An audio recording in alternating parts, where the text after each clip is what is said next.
Am, ಸ್ವಾಮಿಗಳು ಆಯೋಜಿಸುವಾಗ ಕೇಳ್ತಾ ಇದ್ದರು, ಒಬ್ಬ ಶುದ್ಧ ಸಾಹಿತಿಯೇ ಇಲ್ವಾ ಅಂತ. ಸ್ವಾಮಿಗಳ ಆಶಯ ಅದು ಹೀಗೆ ಈಡೇರಿತು ಅಂತ ಅಂದುಕೊಳ್ತೇನೆ. ಸಾಹಿತ್ಯದ ಎಲ್ಲ ಮಗ್ಗಲುಗಳನ್ನು ಅವರು ಕವರ್ ಮಾಡಿದ್ದಾರೆ. ಹೀಗಾಗಿ ಸ್ವಾಮಿಗಳ ಆ ಹಾರೈಕೆ ಒಬ್ಬ ಶುದ್ಧ ಸಾಹಿತಿ ಬರಲಿ, ಗೋವಿಂದಾಚಾರ್ಯರ ಬಗ್ಗೆ ಮಾತನಾಡಲಿಕ್ಕೆ ಅಂತ ಬಂದದ್ದಾಗಿದೆ ಸ್ವಾಮಿ. ಇನ್ನು ನೆಕ್ಸ್ಟು ನಂತರ ಮಾತನಾಡಲಿರುವವರು ಕಲಾವಿದರಾದ ಶೇಷಗಿರಿಯವರು, KM ಶೇಷಗಿರಿ ಆಚಾರ್ಯರ ಮೆಚ್ಚಿನ ಕಲಾವಿದರು. ಅವರು ಆಚಾರ್ಯರ ಬಗ್ಗೆ ಒಂದಿಷ್ಟು ಮಾತನಾಡಬೇಕು ಅಂತ ಕೇಳ್ಕೊತೇನೆ. ಆಚಾರ್ಯ ಪವನೋಸ್ಮಾಕಂ ಆಚಾರ್ಯಾಣಿ ಚ ಭಾರತಿ ದೇವೋ ನಾರಾಯಣ ಶ್ರೀಶಃ ದೇವಿ ಮಂಗಳದೇವತಾ ಅನವದ್ಯಾತ್ಮಚಾರಿತ್ರಂ ವಾದಿಖದ್ಯೋತ ಭಾಸ್ಕರಂ ವಿದ್ಯಾಮಾನ್ಯಗುರುಂ ವಂದೇ ವಿದ್ಯೋತ ಭಾಸ್ವರಂ.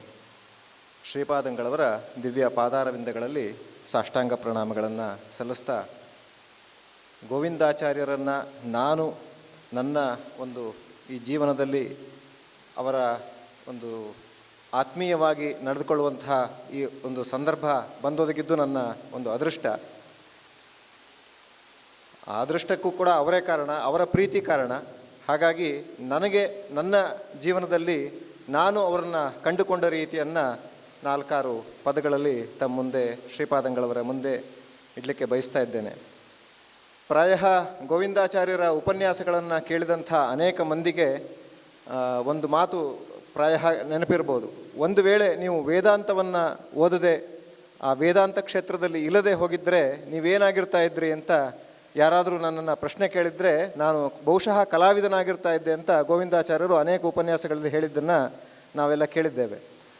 ಅದು ಗೋವಿಂದಾಚಾರ್ಯರಲ್ಲಿ ಕಲೆ ಅಂತಕ್ಕಂಥದ್ದು ಕೂಡ ಅದು ತುಂಬ ಅದ್ಭುತವಾದ ರೀತಿಯಲ್ಲಿ ಅವರಿಂದ ಅದು ಒಳಗಡೆ ಇತ್ತು. ಅದು ಪ್ರಕಟ ಆದದ್ದು ಕಡಿಮೆ ಅನ್ನುವ ಭಾವನೆ ನನಗೆ ಅದರ ಬಗ್ಗೆ ತುಂಬ ಬೇಸರ ಇದೆ. ಯಾಕೆಂದರೆ ಅವರು ಪ್ರಾಯ ಆ ದಿಸೆಯಲ್ಲೂ ಕೂಡ ಪ್ರಯತ್ನ ಮಾಡಿದರೆ ಅದ್ಭುತವಾದ ಕೆಲವು ಸಾಮಾಜಿಕ ಕೊಡುಗೆಗಳನ್ನು, ಸಮಾಜಕ್ಕೆ ಒಂದು ದೊಡ್ಡ ಕೊಡುಗೆಯನ್ನು ಪ್ರಾಯ ಅವರಿಂದ ಬಂದಿರ್ತಾ ಇತ್ತು. ಆದರೆ ಈಗ ಬಂದದ್ದೇನು ಕಡಿಮೆ ಇಲ್ಲ. ನಾನು ಅವರನ್ನು 2-3 ವಿಷಯದಲ್ಲಿ ತುಂಬ ಹೆಚ್ಚು ಅವರೊಟ್ಟಿಗೆ ಒಡನಾಟ ನನಗೆ ಪ್ರಾರಂಭ ಆದದ್ದು. ಮೊದಲು ನನಗೆ 91ನೇ ಇಸ್ವಿಯಿಂದಲೂ ಕೂಡ ಅವರ ಆತ್ಮೀಯ ಒಡನಾಟ ಚೂರು ಬೆಳೀತಾ ಬಂದಿದ್ದರೂ ಕೂಡ ವಿಶೇಷವಾಗಿ ಪ್ರಾರಂಭ ಆದದ್ದು ಮೊದಲು ಅವರ ಪುಸ್ತಕಗಳ ಕವರ್ ಪೇಜ್ ವಿನ್ಯಾಸವನ್ನು ಪ್ರಾರಂಭ ಮಾಡಿದ ನಂತರ ಶ್ರೀಪಾದಂಗಳವರ ಒಂದು ಸಾರಥ್ಯದಲ್ಲಿ ನಾವು ಒಂದು ಮಧ್ವಾಚಾರ್ಯರ ಆ್ಯನಿಮೇಟೆಡ್ CD-ಯನ್ನು 98ನೇ ಇಸ್ವಿಯಿಂದ 2000 ಇಸ್ವಿವರೆಗೆ ಸುಮಾರು 2 ವರ್ಷಗಳ ಕಾಲ ಅದೊಂದು ಕೆಲಸ ಮಾಡಿದ್ವಿ. ಹಾಗೆ ಕೆಲಸ ಮಾಡುವಾಗ ಗೋವಿಂದಾಚಾರ್ಯರು ಮತ್ತು GVIಯರು ಇಬ್ಬರನ್ನೂ ನಾನು ಅನೇಕ ಬಾರಿ ಸಂಪರ್ಕಿಸಿದ್ದೇನೆ. ಅಂಥ ಸಂದರ್ಭದಲ್ಲಿ ಗೋವಿಂದಾಚಾರ್ಯರಿಗೆ ಒಂದು ಸಿನಿಮಾ ತಯಾರಿಕೆಯಲ್ಲಿದ್ದಂಥ ಅವರ ಪರಿಣಿತಿ ಮತ್ತು ಒಂದು ಚಿತ್ರಕಲೆಯಾಗಲಿ ಅಥವಾ ಒಂದು ದೃಶ್ಯ ಮಾಧ್ಯಮದಲ್ಲಿ ಒಂದು ಫ್ರೇಮ್ನಲ್ಲಿ ನಾವು ಏನನ್ನು ಕೂಡಿಸಬೇಕು ಅಥವಾ ಕೂಡಿಸಿದಾಗ ಅದರಲ್ಲಿ ಒಂದು ರಸಾಸ್ವಾದ ಏನಾಗ್ತದೆ ಅದರ ಬಗ್ಗೆ ಗೋವಿಂದಾಚಾರ್ಯಗಿದ್ದಂಥ ಒಂದು ಅದ್ಭುತವಾದ ಒಂದು ಆ ರಸಾಸ್ವಾದನೆಯ ಭಾವ ನಿಜವಾಗಲೂ ನಮಗೆ ಅಚ್ಚರಿ ತರಿಸುವಂಥದ್ದು. ನೀವು ಸತ್ಯಜಿತ್ ರೈ ಅವರ ಹೆಸರನ್ನು ಕೇಳಿರ್ತೀರಿ. ಅವರು ಆ ಹಳೆಯ ಸಿನಿಮಾ ಮಾಡಬೇಕಾದ್ರೆ, ನಮ್ಮ ಭಾರತದ ಸಿನಿಮಾದಲ್ಲಿ ದೊಡ್ಡ ಹೆಸರು ಅವ್ರದ್ದು. ಅವರು ಸಿನಿಮಾ ಮಾಡಬೇಕಾದ್ರೆ ಕೇವಲ ಒಂದು ಎಲ್ಲ ಡೈರೆಕ್ಟರ್ಗಳ ಹಾಗೆ ಸಿನಿಮಾ ಮಾಡ್ತಿರಲಿಲ್ಲ. ಪ್ರತಿ ಫ್ರೇಮ್ ಹೇಗಿರಬೇಕು ಅನ್ನೋದಕ್ಕೆ ಅವರು ಪ್ರತಿಯೊಂದಕ್ಕೂ ಅವರು ಸ್ಟೋರಿ ಬೋರ್ಡ್ಗಳನ್ನು ಕ್ರಿಯೇಟ್ ಮಾಡ್ಕೊಂಡು ಮಾಡ್ತಾಯಿದ್ರು. ಏಕೆಂದರೆ ಸ್ವತಃ ಆರ್ಟಿಸ್ಟ್ ಅವರು. ಹಾಗೆ ಆ ಸತ್ಯಜಿತ್ ರೈ ಅವರ ಆ ಒಂದು ಕಾನ್ಸೆಪ್ಟ್ ಏನಂದರೆ, ಒಂದು ಸಣ್ಣ ವಿಷಯವೂ ಕೂಡ ಮಿಸ್ ಆಗಬಾರ್ದು, ಅಥವಾ ಒಂದು ಫ್ರೇಮ್ನಲ್ಲಿ ಒಂದು ಕಾಂಪೋಸಿಷನ್ ಅಂದರೆ ಅದಕ್ಕೆ ಒಂದು ಲಾಲಿತ್ಯ ಅಂತ, ಒಂದು ಚಿತ್ರವನ್ನು ಅಥವಾ ಒಂದು ಫ್ರೇಮನ್ನು ನೋಡುವಾಗ ಕಣ್ಣು ಹೇಗೆ ಹಾಯಬೇಕು, ಯಾವುದು ಮಹತ್ವದ ವಿಷಯ, ಅದಾದ ಮೇಲೆ 2ನೇ ವಿಷಯ ಯಾವುದು, ನನ್ನ ಕಣ್ಣು ಇಡೀ ಆ ಚಿತ್ರದಲ್ಲಿ ಯಾವುದರಲ್ಲಿ ಓಡಾಡಬೇಕು, ಎಲ್ಲಿರಬಾರ್ದು, ಇದು ಪ್ರತಿ ಫ್ರೇಮ್ನಲ್ಲೂ ಅಗತ್ಯ. ಅದನ್ನು ಗಮನಿಸ್ಕೊಂಡು ಅದ್ಭುತವಾದ ಸಿನಿಮಾಗಳ ಕೊಡುಗೆಯನ್ನು ಕೊಟ್ಟಂಥವ್ರು ಸತ್ಯಜಿತ್ ರೈ ಅವರು. ನಮ್ಮ GVIಯವರು ಕೂಡ ಆ ವಿಷಯದಲ್ಲಿ ಏನು ಕಡಿಮೆ ಇಲ್ಲ. ಹಾಗೆ ಗೋವಿಂದಾಚಾರ್ಯರ ಚಿಂತನೆ ಕೂಡ ಅದಿತ್ತು. ಅಂದರೆ ನಾನು ಕೇಳಿದ್ದಲ್ಲ, ಗೋವಿಂದಾಚಾರ್ಯರೇ ನನಗೆ ಅದನ್ನು ಸಜೆಸ್ಟ್ ಮಾಡಿದ್ದು. ನೋಡು, ನೀನು ಮಾಡಲಿಕ್ಕೆ ಹೊರಟಿರುವ ಈ ಚಿತ್ರದಲ್ಲಿ ಇಂಥ ವಿಷಯಗಳನ್ನು ನೀನು ಗಮನಿಸದೆ ಹೋದರೆ ನೀನು ಮಾಡಿದ್ದು ಫೇಲ್ ಆಗ್ತದೆ ಅಂತ. ಅದು ಒಂದು ಬಗೆ. ಆದರೆ ಇನ್ನೊಂದು ಅವರ ಕಾಳಜಿ ಇದ್ದದ್ದು, ಅಲ್ಲಿ ನಾವೇನು ಕಥೆಯನ್ನು ನಾವು ಒಂದು ಪ್ರೆಸೆಂಟ್ ಮಾಡಬೇಕಾದ್ರೆ ಅಥವಾ ಆ ಕಥೆಯ ಒಂದು ಹಿಂದುಗಡೆಯ ರಸಾಸ್ವಾದ ಆಗಬೇಕಾದ್ರೆ ಅಲ್ಲಿ ಏನೋ ಒಂದು ಪರಿಕರಗಳಿರುತ್ತೆ ಸುತ್ತಲೂ. ಆ ಪರಿಕರಗಳಲ್ಲೂ ಕೂಡ ನಾವು ಮಹತ್ವವನ್ನು ಹೇಗೆ ತರಬೇಕು ಅನ್ನುವ ವಿಷಯದಲ್ಲಿ ಹೇಳ್ತಾ ಇದ್ದದ್ದು ಅದು ತುಂಬ ಅದ್ಭುತ. ಈಗ ನಮಗೆ ಗೊತ್ತು, ಮಧ್ವಾಚಾರ್ಯರು ಹುಟ್ಟೋದಕ್ಕಿಂತ ಮುಂಚೆ ಒಬ್ಬ ಅಕುಶಲನಾದ ಪುರುಷ ಒಂದು ಕಂಬದ ಮೇಲೆ ಹತ್ತಿ ಅಲ್ಲಿಂದ ಆಚಾರ್ಯರ ಅವತಾರ ಆಗ್ತದೆ ಹಾಗೆ ಅಂತ ನಾವು ಕಥೆಯನ್ನು ಕೇಳ್ತೇವೆ. ಅದರಲ್ಲಿ ಮಧ್ವಯುಜದಲ್ಲಿ ಆವಿಷ್ಟವಾನ್ ಅಕುಶಲಂ ಪುರುಷಂ ಪ್ರಕೃತ್ಯ, ಅಲ್ಲಿ ಉತ್ತುಂಗ ಕೇತು ಶಿಖರೇ ಸಕೃತಾಂಗಹಾರ ಅಂತ ಉಂಟು. ಇವತ್ತು ನಾವೆಲ್ಲ ಏನು ಕಥೆ ಕೇಳ್ತೇವೆ, ಅಲ್ಲಿ ಅನಂತೇಶ್ವರ ದೇವಸ್ಥಾನದ ಎದುರುಗಡೆ ಒಂದು ದೊಡ್ಡ ಕಲ್ಲಿನ ಕಂಬ ಇದೆ, ಆ ಕಂಬದ ಮೇಲೆ ಹತ್ತಿ ಅವನು ನೃತ್ಯ ಮಾಡಿ ಹೇಳಿದಾನೆ ಅಂತ. ಅದು ಗೋವಿಂದಾಚಾರ್ಯ ನನಗೆ ಹೇಳ್ತಾರೆ, ಅಲ್ಲಪ್ಪ ಆ ಕಂಬದ ಮೇಲೆ ಹತ್ತಿದ್ರೆ ಅಲ್ಲಿ ರಂಗಾಂತರೇ ನಟೈವ ಕೆಲ ವಿಸ್ಮಯಾತ್ಮ ಅಂತ, ಅಲ್ಲಿ ಡ್ಯಾನ್ಸ್ ಮಾಡೋ ಅಷ್ಟು ಜಾಗ ಇದೆಯಪ್ಪ, ಅಲ್ಲಿ ಅಷ್ಟು ಮೇಲ್ಗಡೆ ಇದೆ ಕಂಬದ ಮೇಲೆ ಅಲ್ಲಿ ಮಾಡಿದ್ರೆ ಏನು ಅದು ಆಶ್ಚರ್ಯ ಅನಿಸೋದಿಲ್ಲ. ಅದಲ್ಲ, ಉತ್ತುಂಗ ಕೇತು ಶಿಖರೆ ಅಂತ ಹೇಳಿರೋದ್ರಿಂದ, ಕೇತು ಅಂತ ಹೇಳಿದ್ರೆ ಅಲ್ಲಿ ಅನಂತೇಶ್ವರ ದೇವರ ಉತ್ಸವ ಆಗುವಾಗ ಅಲ್ಲೊಂದು ಒಂದು ಕಂಬ ಕಟ್ತಾರೆ ಪ್ರತಿ ವರ್ಷ. ಅಲ್ಲಿ ಒಂದು ತೆಂಗಿನ ಮಾವಿನ ಸೊಪ್ಪಿನ ಒಂದು ಗಳವಿನ ಕಂಬ ಕಟ್ತಾರೆ ಅದರ ಮುಂದೆ. ಅಲ್ಲಿ ಉತ್ಸವ ನಡೆಯೋ ಸಂದರ್ಭದಲ್ಲಿ ಅಕುಶಲನಾದ ಪುರುಷ ಹತ್ತಿದ್ದು ಅಂತ ಕಥೆ ಕೇಳ್ತೇವೆ.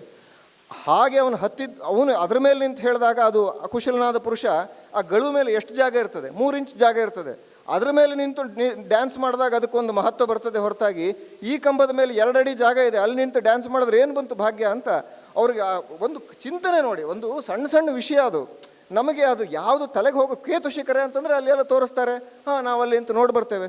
ಒಂದೊಂದು ವಿಷಯ ನಾನು ಹೇಳೋದು, ಇಡೀ ನಮ್ಮ ಮಧ್ವಾಚಾರ್ಯರ ಸಿಡಿಯಲ್ಲಿ ಈ ಥರದ್ದು ಅನೇಕ ವಿಷಯಗಳಿಗೆ ಗೋವಿಂದಾಚಾರ್ಯರ ಮಾರ್ಗದರ್ಶನ ನನಗೆ ಸಿಕ್ಕಿದೆ. ಪ್ರತಿಯೊಂದು ಹಂತದಲ್ಲೂ ಕೂಡ ಅಲ್ಲಿ ಮಧ್ವಾಚಾರ್ಯರ ಚಿತ್ರವನ್ನು ನಾನು ಬರೆದಾಗ ಪುಟ್ಟ ಹುಡುಗ ಒಂದು ಚಿಕ್ಕ ಶಿಖೆಯನ್ನು ಮಾಡಿದ್ದೆ. ಹೀಗೆ ಶಿಖೆ ಇರೋದಲ್ಲ, ಇದು ಅವರು ಯಜುರ್ವೇದಿಗಳ ಶಿಖೆಯ ಕ್ರಮ ಬೇರೆ ಅಂತ ಹೇಳಿ ಸ್ವತಃ ಯಾರು ಗೋವಿಂದಾಚಾರ್ಯರ ಶಿಖೆ ಬಗ್ಗೆ ಇಡೀ ಲೋಕ ಆಡ್ಕೊಳ್ತದೆ ಅಂಥ ಗೋವಿಂದಾಚಾರ್ಯರು ತಾವು ಸ್ವತಃ ಯಜುರ್ವೇದಿಗಳ ಶಿಖೆಯ ವಿಸ್ತಾರ ಹೇಗಿರಬೇಕು ಅನ್ನೋದ್ರ ಬಗ್ಗೆ ಹೇಳಿ ನಮಗೆ ಬರೆಸಿದ್ದಾರೆ.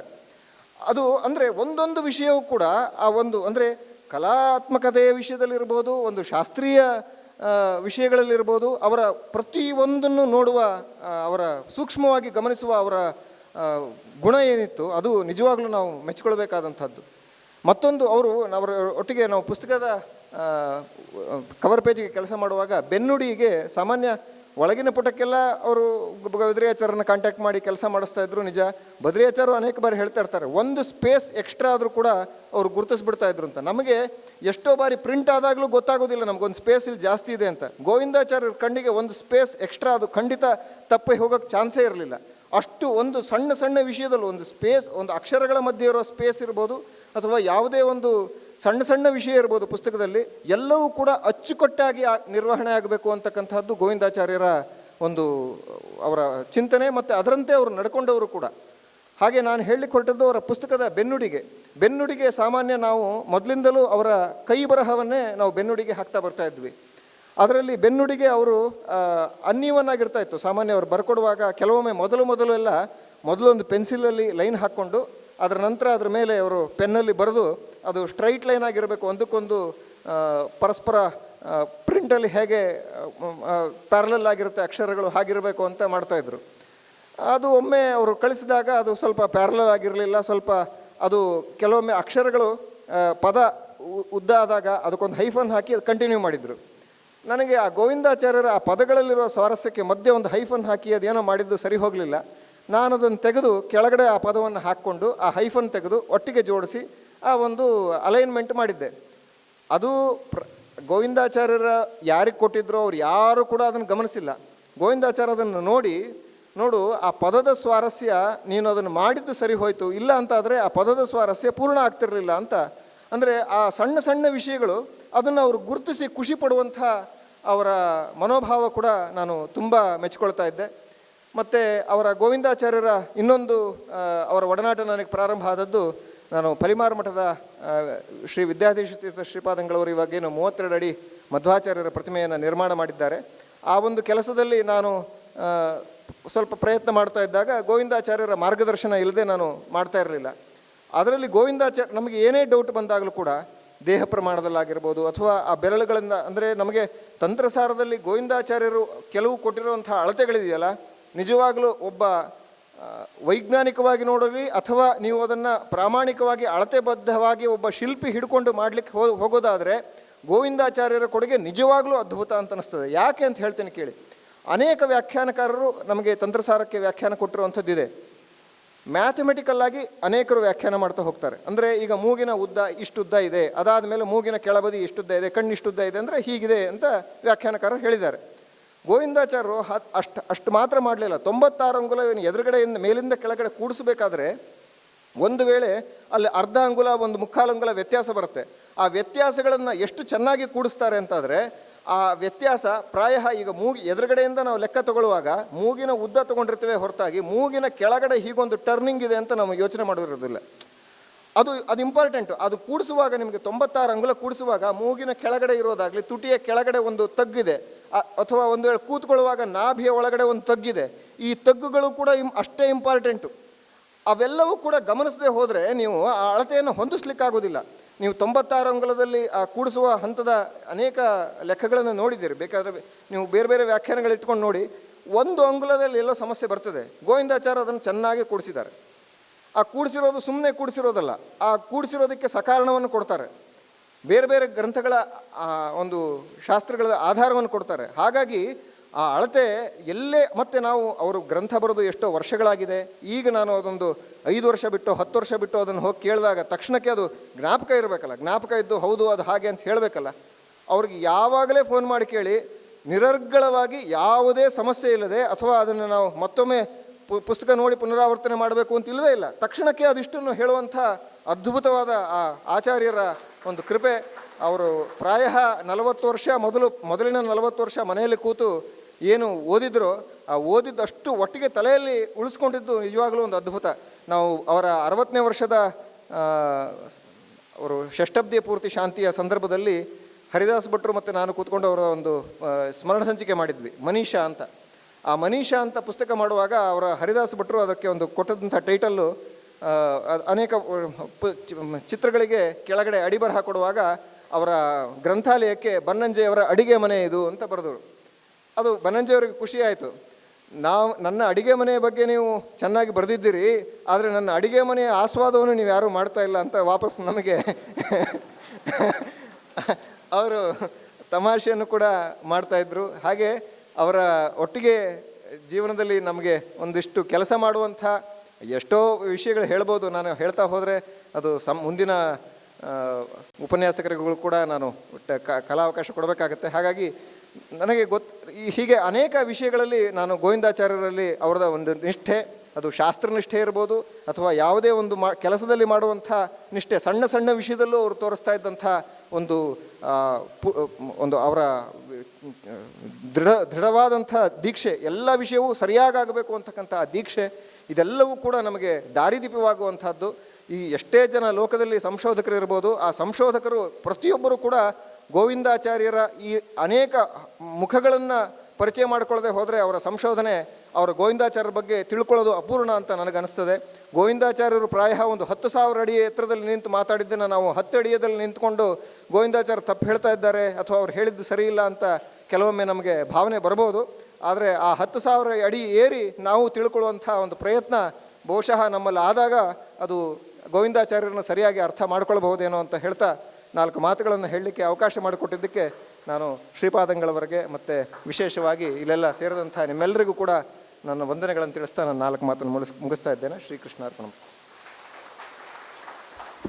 ಗುರುಗಳು ಯಾವಾಗಲೂ ಹೇಳೋರು, ವೇದಾಂತವನ್ನು ಅರ್ಥ ಮಾಡ್ಕೊಳ್ಬೇಕಾದ್ರೆ 4 ಬೇಕು: ಗಣಿತ, ಮನಃಶಾಸ್ತ್ರ, ಆಮೇಲೆ ಸಂಗೀತ, ಚಿತ್ರಕಲೆ ಅಂತ. ಅದರಲ್ಲಿ ಒಂದು ಸಂಗೀತ ಇದ್ದಿದ್ದರೆ ಚೆನ್ನಾಗಿರ್ತಿತ್ತು ಅಂತನೋರು. ಆದರೆ ಸಂಗೀತದ ಬಗೆಗೆ ಅವರಿಗೆ ಹೊರಗಡೆಯಿಂದ ಅರಿವಿತ್ತು. ಅವ್ರು ಹಾಡದೇ ಹೋದರೂ ಹಾಡುವಿಕೆಯ ಬಗ್ಗೆ ಅರಿವಿತ್ತು. ಇನ್ನು ನಾವು ನೋಡಬೇಕಾದದ್ದು ಅವರು ಪರಿಚಯ ಮಾಡೋದು, ನಾವು ಕಾಣೋದು ಎಲ್ಲ ಆಯಿತು. ಅವರನ್ನು ಅವರು ಹೇಗೆ ಜಗತ್ತಿಗೆ ಕೊಟ್ಟಿದ್ದಾರೆ ಅಂತ ನಮ್ಮ ಗುರುಗಳ ಮಗಳು ಕವಿತಾ ಉಡುಪ ಅವರು ಬಂದು ಅವರು ತಮ್ಮ ಬಗ್ಗೆ ಬರೆದುಕೊಂಡ ಹಾಡನ್ನು ಹೇಳಬೇಕು. ಅದರಿಂದಾಗಿ ಅವ್ರ ಬಗ್ಗೆ ಏನಂತ ಜಗತ್ತಿಗೆ ಹೇಳಲಿಕ್ಕೆ ಬಯಸಿದ್ರು ಅಂತನ್ನೋದು ಕೂಡ ಗೊತ್ತಾಗತ್ತೆ. ಬನ್ನಿ ಹಾಡಿ ಅಂತ ಕೇಳ್ಕೊತೇನೆ.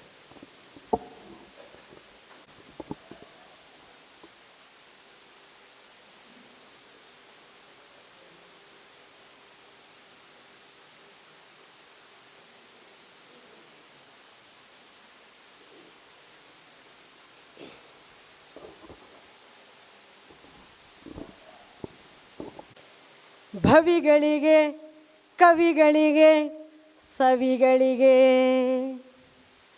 ಉಪ್ಪರಿಗೆ ಕೊಪ್ಪರಿಗೆ ಸಿಹಿಮಳಿಗೆ ಭವಿಗಳಿಗೆ ಕವಿಗಳಿಗೆ ಸವಿಗಳಿಗೆ ಉಪ್ಪರಿಗೆ ಕೊಪ್ಪರಿಗೆ ಸಿಹಿಮಳಿಗೆ ಏ ಬಂದನೋ ಬಂದನೋ ನಿಮ್ಮ ಬಳಿಗೆ ಹಾ ತಂದನೋ ತತ್ವವಾದದ ತುಂಬು ತಳಿಗೆ ಬಂದನೋ ಬಂದನೋ ನಿಮ್ಮ ಬಳಿಗೆ ಹಾ ತಂದನೋ ತತ್ವವಾದದ ತುಂಬು ತಳಿಗೆ ಭವಿಗಳಿಗೆ ಕವಿಗಳಿಗೆ ಸವಿಗಳಿಗೆ ಉಪ್ಪರಿಗೆ ಕೊಪ್ಪರಿಗೆ ಸಿಹಿಮಳಿಗೆ ಕಣ್ತೆರೆದು ನೋಡಿದರೆ ಒಂದು ಕ್ಷಣ ಒಳಗೆ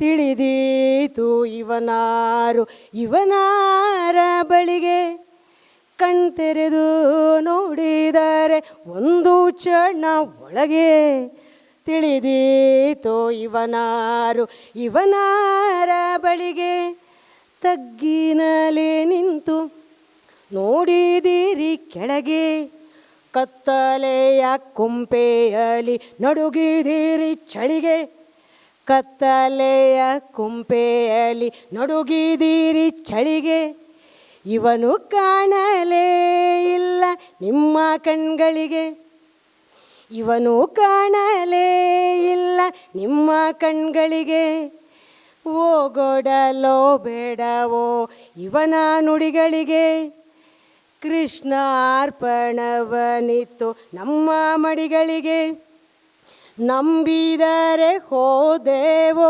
ಶ್ರೀಹರಿಯ ಬಳಿಗೆ ನಾವುಂಟು ನಮ್ಮ ಮೂಢನಂಬಿಕೆ ಉಂಟು ನಾವುಂಟು ನಮ್ಮ ಮೂಢ ನಂಬಿಕೆ ಉಂಟು ಬೇಡವೇ ಬೇಡ ಈ ಇವನ ನಂಟು ಬೇಡವೇ ಬೇಡ ಈ ಇವನ ನಂಟು ಬೆಳಕಿಂದ ಬಂದವನು ಬೆಳಕಿಗೆ ಸಂದವನು ಬೆಳಕನ್ನೇ ತಂದವನು ನಮಗೆ ದೂರ ದೂರ ದೂರ ಬೆಳಕಿಂದ ಬಂದವನು ಬೆಳಕಿಗೆ ಸಂದವನು ಬೆಳಕನ್ನೇ ತಂದವನು ನಮಗೆ ದೂರ ನಮಗೆ ದೂರ ಸಂಪ್ರದಾಯವ ಹಾಸಿ ಸಂಪ್ರದಾಯವ ಹೊದ್ದು ಕಿಟಕಿ ಬಾಗಿಲು ಜಡಿದು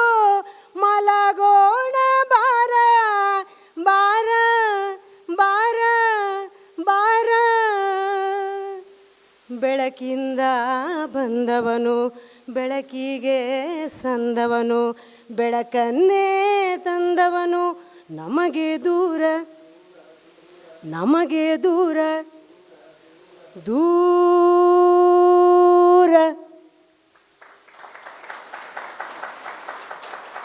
ಬೆಳಕಿಂದ ಬಂದವರು ಬೆಳಕಿಗೆ ಸಂದವರು ನಮಗೆ ಹತ್ತಿರ ಆಗಲಿ ಅಂತನ್ನುವ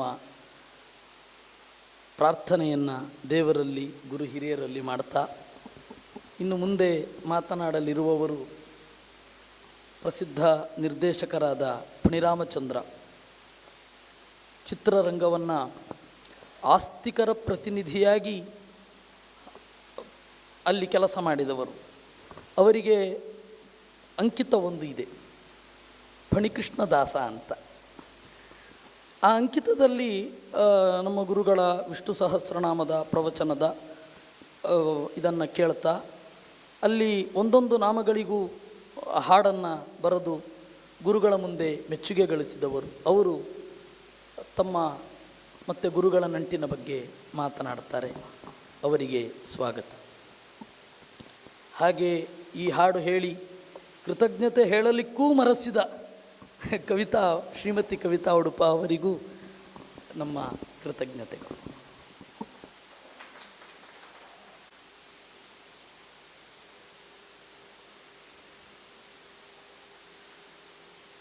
ಕಾರ್ಯಕ್ರಮದ ಸಾನ್ನಿಧ್ಯ ವಹಿಸಿರುವ ಶ್ರೀ ಪುತ್ತಿಗೆ ಸಂಸ್ಥಾನಾಧೀಶರಾದ ಸುಗುಣೇಂದ್ರ ತೀರ್ಥರವರ ಪಾದ ಚರಣಾರವಿಂದದಲ್ಲಿ ನನ್ನ ಶಿರಸಾಷ್ಟಾಂಗ ನಮಸ್ಕಾರ ಮಾಡ್ತಾ,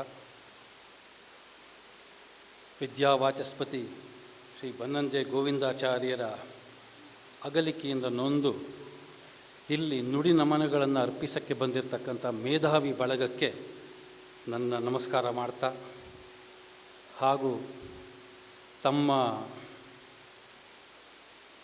ಕಾರ್ಯಕ್ರಮದಲ್ಲಿ ಭಾಗವಹಿಸುವ ಮೂಲಕ ಗುರುಗಳಲ್ಲಿ ತಮ್ಮ ಭಕ್ತಿ, ನಿಷ್ಠೆ, ಶ್ರದ್ಧೆಯನ್ನು ಪ್ರಕಟಪಡಿಸಲು ಬಂದಿರತಕ್ಕಂಥ ಗೋವಿಂದಾಚಾರ್ಯ ಅವರ ಅಭಿಮಾನಿ ಬಳಗಕ್ಕೂ ವಂದಿಸ್ತಾ, ನಾನು ಬನ್ನಂಜೆ ಗೋವಿಂದಾಚಾರ್ಯ ಅವರಿಂದ ಪಡೆದದ್ದೇನು ಅಥವಾ ಅವರು ನನ್ನ ಮೇಲೆ ಬೀರಿದ ಪ್ರಭಾವ ಏನು ಅಂತ ಎರಡು ಘಟನೆಗಳನ್ನು ನಿಮ್ಮ ಹಂಚಿಕೊಂಡು ನಾನು ಅವರಿಗೆ ಶ್ರದ್ಧಾಂಜಲಿ ಅರ್ಪಿಸ್ತೀನಿ.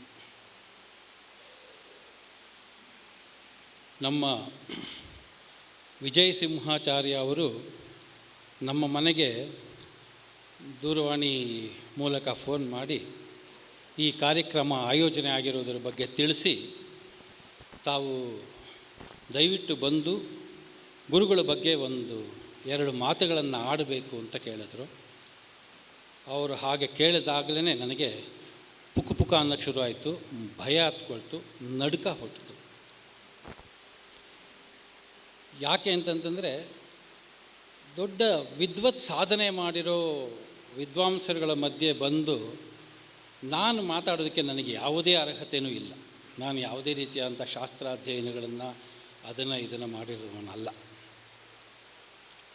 ನಾನು ಬಂದು ಅವ್ರ ಬಗ್ಗೆ ಮಾತಾಡೋದು ಅಂದರೆ ಅದು ಅನರ್ಹ. ಈಗ ಒಬ್ಬ ಈ ಸಾಧಕರಿಗೆ ಅಥವಾ ಒಂದು ಸಾಧನೆ ಮಾಡಿರೋರಿಗೆ ಅವರು ಸರಿಸಮಾನರು ಅವರನ್ನು ಹೊಗಳಿದ್ರೆ ಅಥವಾ ಟೀಕೆ ಟಿಪ್ಪಣಿ ಮಾಡಿದ್ರೆ ಅದಕ್ಕೊಂದು ಬೆಲೆ ಇರುತ್ತೆ. ಅರ್ಹತೆಯೇ ಇಲ್ಲದವರು ಅದರ ಬಗ್ಗೆ ಮಾತಾಡೋದು, ಪ್ರಶಂಸೆ ಮಾಡೋದು, ಟೀಕೆ ಟಿಪ್ಪಣಿ ಮಾಡೋದು, ಅದಕ್ಕೆ ಯಾವುದೇ ರೀತಿಯ ಅರ್ಥವೂ ಇರೋದಿಲ್ಲ, ಬೆಲೆನೂ ಇರಲ್ಲ. ಒಬ್ಬ ಮೇಷ್ಟ್ರು ಶಿಷ್ಯನ ಪರವಾಗಿಲ್ಲ ಕಣೋ, ತುಂಬ ಚೆನ್ನಾಗಿ ಅರ್ಥ ಮಾಡ್ಕೊಂಡು ವಿಷಯನ, ವೆರಿ ಗುಡ್, ತುಂಬ ಚೆನ್ನಾಗಿ ತಿಳ್ಕೊಂಡಿದ್ಯಾ ಅಂತಂದರೆ ಅದು ಅಪ್ರಿಸಿಯೇಷನ್ ಆಗುತ್ತೆ. ಅದೇ ಒಬ್ಬ ಶಿಷ್ಯ ಮೇಷ್ಟ್ರಿಗೆ ಪರವಾಗಿಲ್ಲ ಸರ್, ನೀವು ತುಂಬ ಚೆನ್ನಾಗಿ ಪಾಠ ಮಾಡ್ತೀರಾ, ಚೆನ್ನಾಗಿ ತಿಳ್ಕೊಂಡಿದ್ದೀರಾ, ನನ್ನ ಡೌಟ್ಸ್ ಎಲ್ಲ ಚೆನ್ನಾಗಿ ಕ್ಲಿಯರ್ ಮಾಡಿದ್ರಿ ಅಂತ ಹೇಳಿದ್ರೆ ಅದು ಉದ್ದಟತನ ಆಗುತ್ತೆ ಹೊರತಾಗಿ ಅದು ಯಾವುದೇ ಕಾರಣಕ್ಕೂ ಅಪ್ರಿಸಿಯೇಷನ್ ಆಗಲ್ಲ. ಅದಕ್ಕೋಸ್ಕರ ನನಗೆ ಅವ್ರ ಬಗ್ಗೆ ಮಾತಾಡಿ ಅವತ್ತು ವ್ಯಕ್ತಿತ್ವದ ಬಗ್ಗೆ ಮಾತಾಡೋ ಅಷ್ಟು ಸಾಮರ್ಥ್ಯನೂ ಇಲ್ಲ, ಅರ್ಹನೂ ನಾನಲ್ಲ. ಈ ಒಂದು ಸ್ಕೂಲಲ್ಲಿ 1-2 ಹುಡುಗರುಗಳು ತಮ್ಮ ಸಹಪಾಠಿಗಳ ಜೊತೆಲಿ ಮಾತಾಡ್ತಾರಲ್ಲ, ಆ ಮೇಷ್ಟ್ರು ಇವತ್ತು ಆ ಪಾಯಿಂಟ್ ನಂಗೆ ತುಂಬ ಚೆನ್ನಾಗಿ ಅರ್ಥ ಮಾಡಿಸಿದ್ರು ಕಣೋ, ಈ ಪಾಯಿಂಟ್ ನಂಗೆ ತುಂಬ ಚೆನ್ನಾಗಿ ಅರ್ಥ ಮಾಡಿಸಿದ್ರು ಕಣೋ ಅಂತ ಅಂದ್ಬಿಟ್ಟು ಅವರ ಮೇಷ್ಟ್ರ ಬಗ್ಗೆ ಮೆಚ್ಚುಗೆ ಮಾತುಗಳಾಡ್ತಾರಲ್ಲ, ಅದೇ ಅಲ್ಲಿ ಪ್ರಸ್ತುತವಾಗುತ್ತೆ. ಅಷ್ಟಕ್ಕೆ ನಾನು ಅರ್ಹನಾಗಿದ್ದೀನಿ.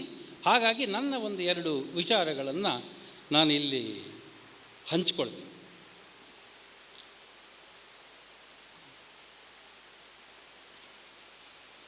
ಇದು ಇಲ್ಲಿ ಆಧ್ಯಾತ್ಮಿಕ ಆಸಕ್ತಿ ಅನ್ನೋದು ಹುಟ್ಟುತ್ತಲ್ಲ, ಈ ಆಧ್ಯಾತ್ಮಿಕದ ಆಸಕ್ತಿ ಹುಟ್ಟೋ ವರ್ಗಗಳಲ್ಲಿ 3 ವರ್ಗ ಇದೆ.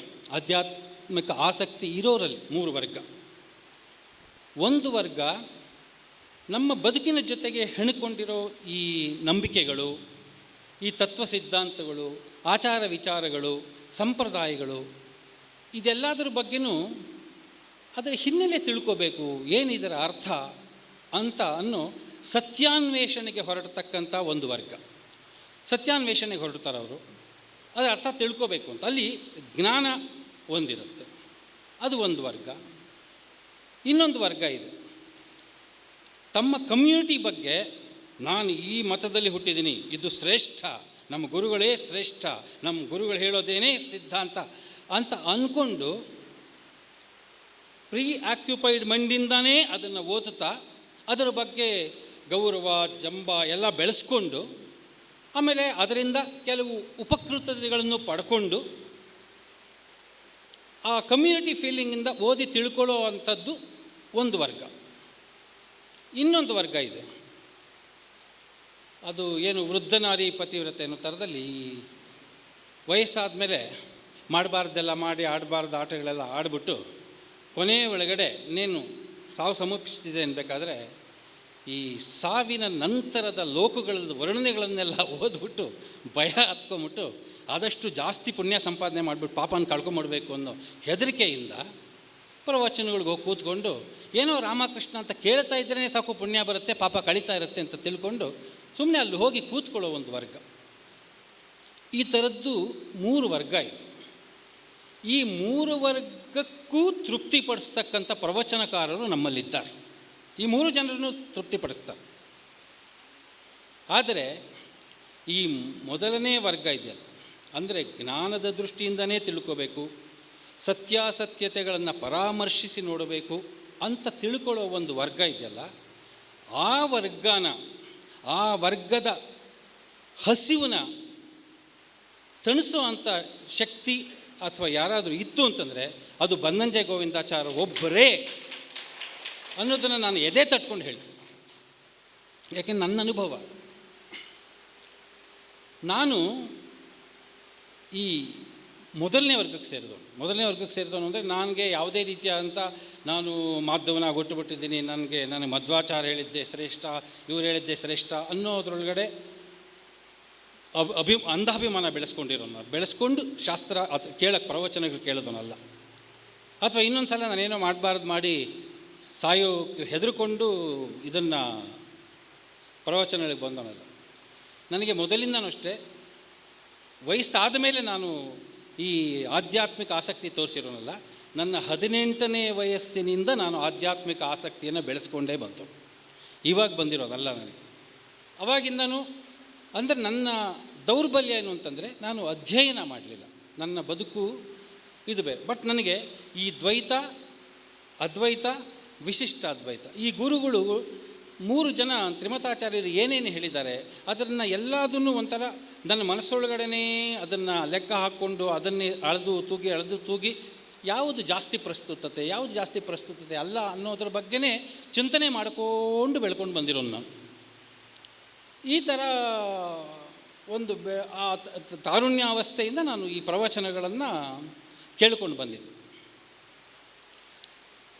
ನಾನು ಯಾವಾಗ ಈ ಜ್ಞಾನದ ದೃಷ್ಟಿಯಿಂದ ತಿಳ್ಕೋಬೇಕು ಅಂತ ಅನ್ನೋ ಜಿಜ್ಞಾಸೆ ಹಿಂದಿದ್ದನು, ಅದಕ್ಕಾಗಿ ನಾನು ಪ್ರವಚನ ಕೇಳಬೇಕಾದ್ರೆ ಒಬ್ಬರು ಪ್ರವಚನ ಕೇಳ್ತಿಲ್ಲ. ನಾನು ಪ್ರವಚನ ಕೇಳಬೇಕಾದ್ರೆ ಬನ್ನಂಜೆ ಗೋವಿಂದಾಚಾರ್ಯ ಅವರ ಪ್ರವಚನಗಳಿಗೂ ಪ್ರತಿಯೊಂದು ಕಡೆಗೂ ಹೋಗ್ತಾಯಿದ್ದೆ. ನಾನು ಬಿಡುವಿನ ಟೈಮಲ್ಲಿ ಹೋಗೋದೇ ಪ್ರತಿಯೊಂದು ಪ್ರವಚನಗಳಿಗೂ ಹೋಗಿದ್ದೀನಿ. ಬಾಳೆಗಾರ್ ಶ್ರೀನಿವಾಸಾಚಾರ್ಯ ಪ್ರತಿಯೊಂದು ಪುರಾಣಗಳಿಗೂ ಹೋಗ್ತಿದ್ದೆ ನಾನು. ಪ್ರಭಂಜನಾಚಾರ್ಯ ಪುರಾಣಗಳಿಗೂ ಹೋಗ್ತಿದ್ದೆ ನಾನು. ಇನ್ನೂ ಬೇಕಾದಷ್ಟು ಜನ ಆಚಾರ್ಯಗಳಿದ್ದಾರೆ. ಅವರ ಎಲ್ಲ ಅದಕ್ಕಿಂತ ಮೊದಲು ಭದ್ರಗಿರಿ ಅಚ್ಯುತದಾಸರು, ಕೇಶವದಾಸರು ಅವರ ಹರಿಕಥೆಗಳಿಗೆಲ್ಲ ಹೋಗ್ತಿದ್ದೆ ನಾನು. ಮೊದಲಿಂದ ಅದರ ಬಗ್ಗೆನೇ ಆಸಕ್ತಿ ಅದೆಲ್ಲ ಕೇಳಿಕೊಂಡು ಈ ಪ್ರವಚನ ಕೇಳ್ಕೊತಿದ್ದೆ. ಜೊತೆಯಲ್ಲಿ ಅದ್ವೈತಗಳು ಪ್ರವಚನಗಳನ್ನು ಕೂಡ ನಾನು ತುಂಬ ಕೇಳ್ಕೊಂಡು ಬಂದಿದ್ದೆ. ಈ ಆರ್ಟ್ ಆಫ್ ಲಿವಿಂಗು ರವಿಶಂಕರ್ ಅವ್ರದ್ದು, ಜಗ್ಗಿ ವಾಸುದೇವು, ಆಮೇಲೆ ಶಿವರಾಮ್ ಅಗ್ನಿಹೋತ್ರಿ ಅಂತ ಇದ್ದಾರೆ ಅವರು, ಶತಾವಧಾನಿ ಗಣೇಶು ಅವರು, ಆಮೇಲೆ KS ನಾರಾಯಣಾಚಾರ್ಯರು, ವಿಶಿಷ್ಟ KS ನಾರಾಯಣಾಚಾರ್ಯರು, ಆಮೇಲೆ ಇವನ್ ಜೈನ ಧರ್ಮದ ತರುಣ್ ಸಾಗರ್ ಅವ್ರದ್ದು ಇಲ್ಲಿ ನಡೀತಾ ಇತ್ತು ಬೆಂಗಳೂರು ಹೈಸ್ಕೂಲ್ ಎದುರುಗಡೆ ಜಾಸ್ತಿ ಪ್ರವಚನ. ಅಲ್ಲಿಗೂ ಕೂಡ ಬಂದು ನಾನು ಒಂದೊಂದು ಕಡೆ ಹುಟ್ಟಿದಾಗ ಒಂದೊಂದು ಜಿಜ್ಞಾಸೆಗಳನ್ನ ಹುಟ್ಟೋದು, ಆ ಜಿಜ್ಞಾಸೆಗಳನ್ನು ಪರಿಹಾರ ಮಾಡ್ಕೊಳ್ಳೋಕ್ಕೋಸ್ಕರ ಪ್ರವಚನಗಳಿಗೇ ಸುತ್ತಕೊಂಡು ಕೇಳ್ಕೊಂಡು ಬಂದಿದ್ದೀನಿ. ಆ ಪ್ರವಚನಗಳನ್ನ ಕೇಳ್ಕೊಂಡು ಬಂದು ನನ್ನ ಮನಸ್ಸಿನ ಒಳಗಡೆ ಎಲ್ಲವನ್ನೂ ವಿಚಾರದ ಮಂಥನಗಳನ್ನು ಮಾಡಿ ನನಗೆ ಗುರುವಾಗಿ ಸ್ವೀಕರಿಸಿದ್ದು ಬನ್ನಂಜೆ ಗೋವಿಂದಾಚಾರ್ಯ ಅವರು.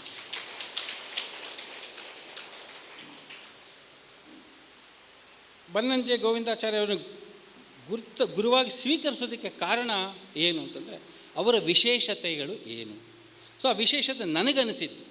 ದಯವಿಟ್ಟು ಇಲ್ಲಿ ಯಾವುದೇ ಕಾಂಟ್ರವರ್ಸಿಗೆ ಅವಕಾಶ ಇಲ್ಲ. ಇದು ನಾನು ಪ್ರವಚನಕಾರರು, ಇದು ನಾನು ಇಂಥ ಸಭೆ ಒಳಗಡೆ ಮಾತಾಡ್ತಾ ಇರೋದು, ವಿದ್ವತ್ ಜನರು ತುಂಬಿರೋ ಸಭೆ ಒಳಗಡೆ ಮಾತಾಡೋದು ಫಸ್ಟ್ ಟೈಮು. ಹಾಗಾಗಿ ನನ್ನ ಮನಸ್ಸಿಗೆ ಬಂದಿದ್ದನ್ನು ನಾನು ಓಪನ್ನಾಗಿ ಹೇಳ್ತಕ್ಕಂಥವನು.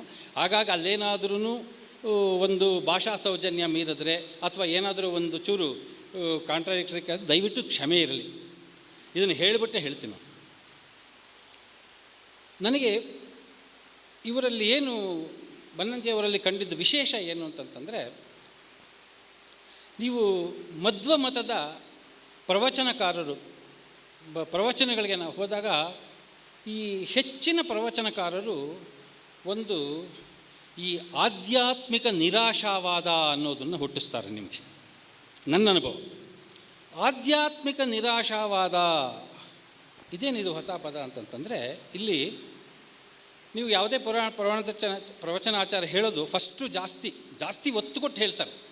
ಏನು ಅಂತಂತಂದರೆ, ಜೀವ ಅಸ್ವತಂತ್ರ, ಅವನಿಗೆ ಯಾವ ಸ್ವತಂತ್ರವೂ ಇಲ್ಲ, ಅವನಿಗೆ ಒಳ್ಳೇದು ಮಾಡೋದಕ್ಕೂ ಅಧಿಕಾರ ಅವನಿಗಿಲ್ಲ, ಕೆಟ್ಟದ್ದು ಮಾಡೋದಕ್ಕೂ ಅವನಿಗೆ ಅಧಿಕಾರ ಇಲ್ಲ, ಅವನು ಏನೂ ಸ್ವತಂತ್ರ ಇಲ್ಲ, ಭಗವಂತನನ್ನು ಅವನು ತಿಳ್ಕೊಳ್ಳಲಾರ, ಭಗವಂತನನ್ನು ಅವನು ಕಾಣಲಾರ, ಅವನ ಜೊತೆಯಲ್ಲೇ ಇರೋ ಲಕ್ಷ್ಮೀದೇವಿಗೆ ಅವನನ್ನು ಅರ್ಥ ಮಾಡ್ಕೊಳ್ಳೋಕ್ಕಾಗಲಿಲ್ಲ, ಅವನನ್ನು ಪೂರ್ತಿ ತಿಳ್ಕೊಳ್ಳಿಲ್ಲ ಅಂದರೆ ನೀನು ಹೆಂಗೆ ತಿಳ್ಕೊಳ್ಳೋಕ್ಕೆ ಸಾಧ್ಯ ಅಂತ ಹೇಳಿ ಹೇಳಿ ಹೇಳಿ ನಮಗೆ ಆ ಪ್ರಯತ್ನ ಮಾಡಬೇಕು ಅನ್ನೋ ಇರೋ ಉತ್ಸಾಹನ ಚಿವುಟು ಬಿಡ್ತಾರೆ. ಇದು ನಾನು ಕಂಡುಕೊಂಡಿರೋ ಸತ್ಯಗಳು, ಇದು ವಿಮರ್ಶೆ ನಿಮಗೆ ಬಿಟ್ಟಿದ್ದು.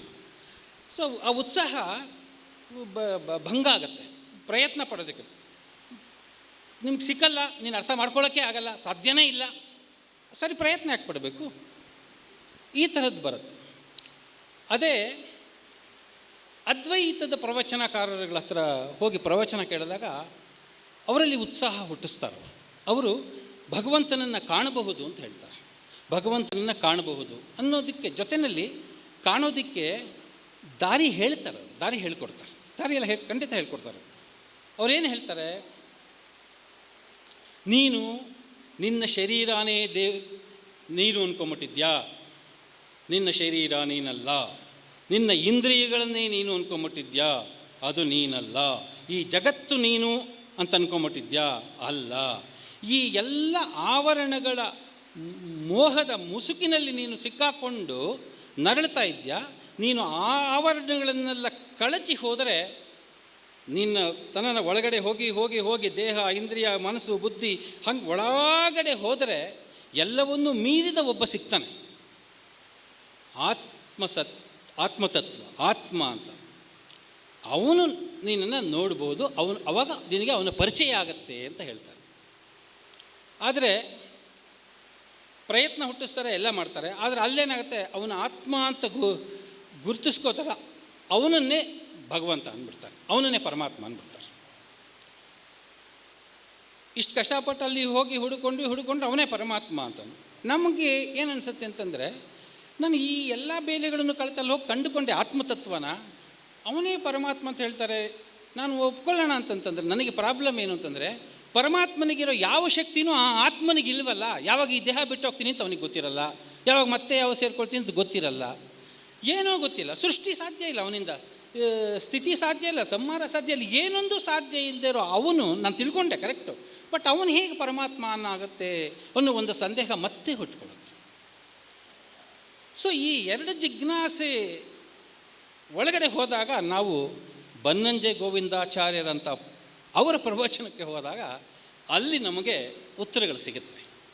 ಅವರೇನು ಮಾಡ್ತಾರೆ ಅಂದರೆ, ಅವರು ಯಾವತ್ತೂ ಭಗವಂತನನ್ನು ನೋಡೋಕ್ಕಾಗಲ್ಲ ಅನ್ನೋ ತತ್ವನೇ ಒಪ್ಪಲ್ಲ. ಅವ್ರು ಹೇಳ್ತಾರೆ, ಭಗವಂತನನ್ನು ನೋಡಬಹುದು, ಅರೆ ನೀನು ಭಗವಂತನನ್ನು ನೋಡೋಕ್ಕೆ ಆಗಲ್ಲ, ತಿಳ್ಕೊಳ್ಳೋಕ್ಕೆ ಆಗೋದೇ ಇಲ್ಲ ಅನ್ನೋ ಸಂಕಲ್ಪ ಹೊತ್ತುಬಿಟ್ಟು ನೀನು ಉಪಾಸನೆ ಮಾಡಿದ್ರೆ ಅವನು ಹೇಗಯ್ಯ ಸಿಗ್ತಾನೆ ನಿನಗೆ?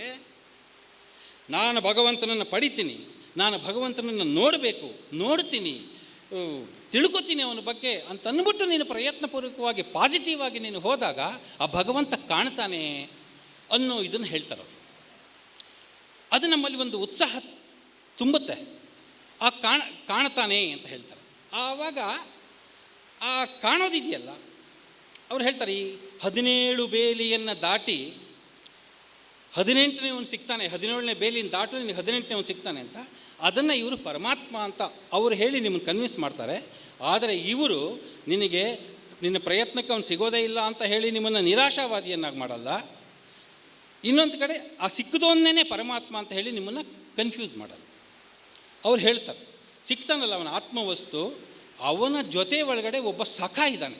ಅದೇ ಉಪನಿಷತ್ನಲ್ಲಿ ದ್ವಾಸುಪರ್ಣ, ಒಂದು ಮರ ಇದೆ, 2 ಹಕ್ಕಿ ಇದೆ, ಒಂದು ಹಕ್ಕಿ ಫಲನ ಭುಂಜಿಸ್ತಾ ಇದೆ, ಇನ್ನೊಂದು ಹಕ್ಕಿ ಅದನ್ನು ಸಾಕ್ಷೀಕರಿಸಿ ನೋಡ್ಕೋತಾ ಇದೆ ಅಂತ. ಇಲ್ಲಿ ನಿಮಗೆ ನೀವು ಈ 17 ಬೇಲಿಗಳನ್ನು ಕಳಚ್ಕೊಂಡು ಹೋಗಿದ್ದು ಇದು ಸಿಕ್ತಲ್ಲ, ಅವನ ಆತ್ಮಸ್ವರೂಪ, ಅವನ ಮುಖಾಂತರ ಅವನು ಇನ್ನೊಬ್ಬ ಕೂತ್ಕೊಂಡು ಸಾಕ್ಷೀಕರಿಸ್ತಿದ್ದಾನಲ್ಲ, ಅವನು ಪರಮಾತ್ಮ, ಅವನಿಗೆಲ್ಲ ಶಕ್ತಿಗಳು ಉಂಟು ಅಂತೇಳಿ ಅಲ್ಲಿ ನಮ್ಮನ್ನು ಬೇರೆ ಮಾಡ್ತಾರೆ. ಅವರು ನಮ್ಮನ್ನು ಇಲ್ಲಿ ಉತ್ಸಾಹ ಭಂಗನೂ ತರಲಿಲ್ಲ, ಇನ್ನೊಂದು ಕಡೆ ನಮಗೆ ನೀನೇ ದೇವರು ಅಂತ ಹೇಳಲೂ ಇಲ್ಲ. ಅಲ್ಲಿ ಎಲ್ಲೋ ನನಗೆ ನಾನು ಒಳಗಡೆ ಕಂಡುಕೊಂಡು 17 ಬೇಲಿ ದಾಟಿದ್ದು ಹೋದವನೇ ಪರಮಾತ್ಮ ಅಂದರೆ ನಾನೇ ದೇವರು ಅಂತ ಆಗೋಬಿಟ್ಟ ಮೇಲೆ ನಾನೇ ದೇವರು ಅಂತ ಹೇಳ್ಕೊಳ್ಳೋಕೆ ಇಷ್ಟೆಲ್ಲ ಯಾಕೆ ಪ್ರಯತ್ನ ಪಡಬೇಕು, ಪ್ರಯತ್ನ ಪಡೋದು ಬೇಡ, ಏನು ಬೇಡ, ನಾನೇ ದೇವರು ಅಂತ ಹೇಳ್ಕೊಂಡಿದ್ರಾಯ್ತು ಅನ್ನೋ ಥರದಲ್ಲಿ ಒಂದು ಜಿಜ್ಞಾಸೆ ಹುಟ್ಟುತ್ತೆ. ಹೀಗಾಗಿ ಬನ್ನಂಜೆ ಅವರು ಏಕೆ ಈ ಬರೀ ಆಧ್ಯಾತ್ಮಿಕ ಒಂದು ಶಾಸ್ತ್ರಗಳನ್ನು ಅಧ್ಯಯನ ಮಾಡೋರ ವರ್ಗ ಅಷ್ಟೇ ಅಲ್ಲದೆ ಈ ಸಿನಿಮಾ ವರ್ಗನ ಅಥವಾ ಬೇರೆ ಬೇರೆ ವರ್ಗಗಳನ್ನು ಏಕೆ ಮುಟ್ಟಿದ್ದಾರೆ ಅಂತ ಅನ್ನೋದಕ್ಕೆ ನಾನೊಂದು ಉದಾಹರಣೆ ಹೇಳಿದೆ. ಸೊ ಹಾಗೆ ನಮಗೆ ಅಲ್ಲಿ ಉತ್ಸಾಹವನ್ನು ಬಿಡಿಸಿ ಪರಮಾತ್ಮನೂ ಇದು ಮಾಡ್ತಾರೆ. ಆಮೇಲೆ ನಮಗೆ ನಾನು ಅವರ ಮಾರ್ಗದರ್ಶನದಲ್ಲೇ ಹೋಗಿ ಉಪಾಸನೆ ಮಾಡೋನು. ನಾನು ಎದೆ ತಟ್ಕೊಂಡು ಹೇಳ್ತೀನಿ ನಾನು ಪರಮಾತ್ಮನ ನೋಡಿದ್ದೀನಿ ಅಂತ, ನಾನು ಭಗವಂತನ ನೋಡಿದ್ದೀನಿ ಅಂತ ಹೇಳ್ತೀನಿ, ನಾನು ಭಗವಂತನ ಜೊತೆ ನಾನು ಮಾತಾಡ್ತೀನಿ ಅಂತ ಹೇಳ್ತೀನಿ, ಎಲ್ಲ ಹೇಳ್ತೀನಿ. ಆದರೆ ಅಲ್ಲಿ ಒಂದು ಡಿಸ್ಕ್ಲೇಮರ್ ಉಂಟು. ಯಾಕೆಂದರೆ ನಿಮಗಾದ ಅನುಭವ ಯಾವತ್ತೂ ಅದನ್ನು ಬೇರೆಯವರ ಹತ್ರ ಹೇಳಿಕೊಂಡು ನೀವು ದೇವಮಾನವರು ಅಂತ ಅನಿಸ್ಕೊಳ್ಳೋಕೆ ಹೋಗಬೇಡಿ ಅಂತಲೂ ಹೇಳ್ತಾರೆ ಅವರು. ಸೊ ಆಧ್ಯಾತ್ಮಿಕ ಅನುಭವಗಳು ಅವನ ಅನುಭವ ಅಷ್ಟೇ ಹೊರತಾಗಿ ಆ ಅನುಭವನ ಇಟ್ಕೊಂಡು ನೀನೆಲ್ಲೋ ದೇವಮಾನವನಾಗಿ ಆಗಕ್ಕೆ ಹೋಗೋದು, ಮಿಸ್ಯೂಸ್ ಮಾಡ್ಕೊಳ್ಳೋದು, ಇದೆಲ್ಲ ತಪ್ಪು. ಆಮೇಲೆ ಆ ಭಗವಂತನ ಕಂಡು ನಿನ್ನ ಆತ್ಮ ಆನಂದ ಪಟ್ಕೊಳ್ಬೇಕು ಅಂತ ಹೇಳ್ತಾರೆ. ಹಾಗಾಗಿ ನಾನು ಆ ಎಕ್ಸ್ಪೀರಿಯನ್ಸ್ಗಳು ನಾನೇನೇನು ಮಾಡಿದ್ದೀನಿ, ದೇವರುಗಳನ್ನ ನಾನು ಹೇಗೆ ಅದನ್ನೆಲ್ಲ ನಾನು ಹೇಳಕ್ಕೆ ಹೋಗೋದಿಲ್ಲ. ನನಗೆ ಆ ಒಂದು ಅವಕಾಶ ಕಲ್ಪಿಸ್ಕೊಟ್ಟಿದ್ದ ಆ ನಿಜವಾದ ಭಕ್ತಿ ತೋರಿಸೋದು ಹೇಗೆ ಅನ್ನೋದನ್ನು ಮಾರ್ಗದರ್ಶನ ಮಾಡಿದವರು ಬನ್ನಂಜೆ ಗೋವಿಂದಾಚಾರ್ಯ. ಹಾಗಾಗಿ ನಾನು ಅವ್ರನ್ನ ಗುರು. ಇನ್ನೊಂದು ವಿಶೇಷತೆ ಇದೆಯಾ ಮಾತಾಡ್ಬೋದು? ಇನ್ನೂ ವಿಶೇಷತೆಗಳಿದೆ ಬನ್ನಂಜೆ ಗೋವಿಂದಾಚಾರ್ಯರವರ ಇದರಲ್ಲಿ.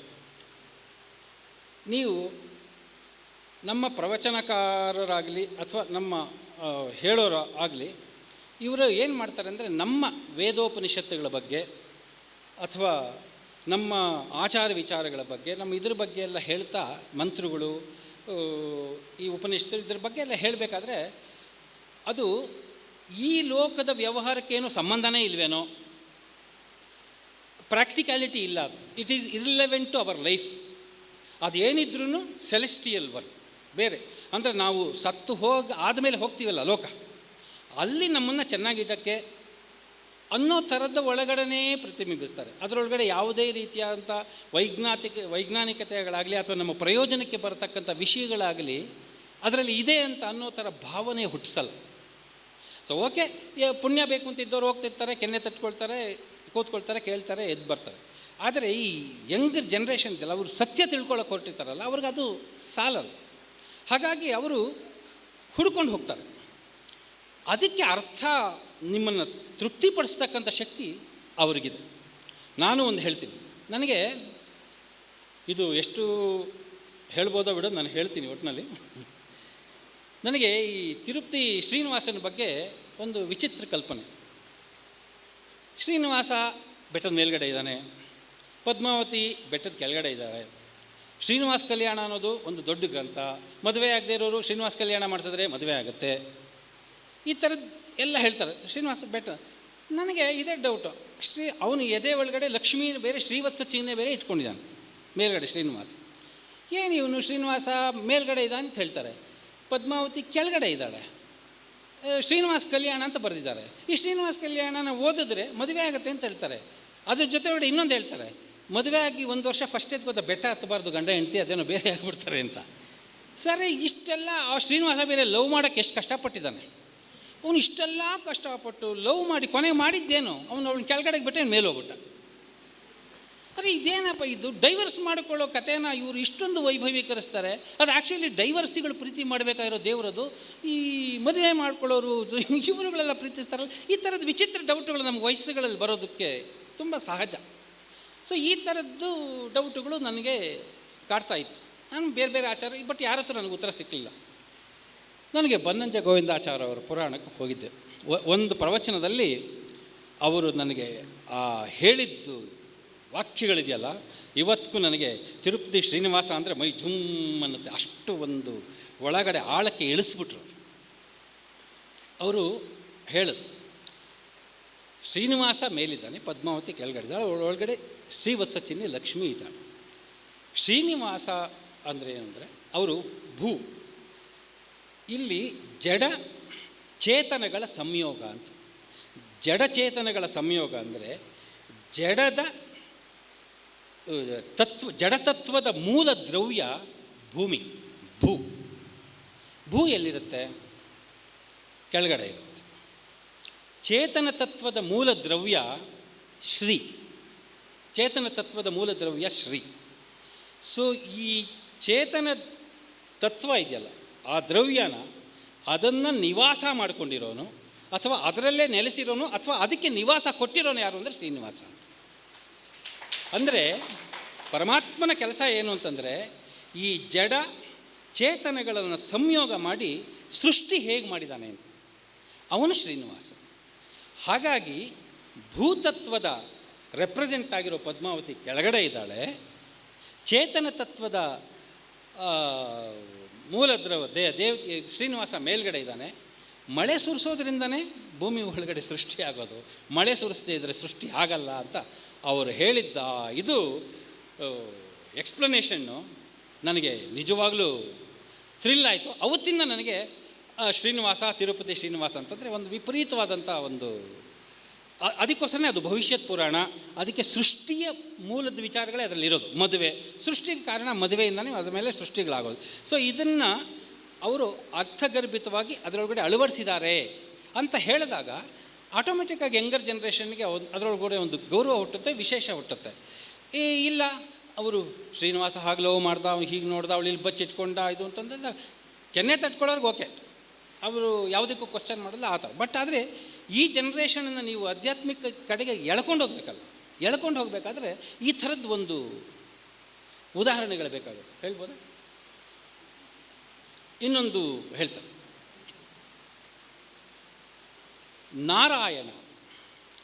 ನಾರ ಅಂತಂತಂದರೆ ನೀರು, ಆಯಣ ಅಂತಂದರೆ ಅದರೊಳಗಡೆ ಉದ್ಭವ ಆಗಿರೋದು. ನಾರಾಯಣ ಅಂತಂದರೆ ಏನು?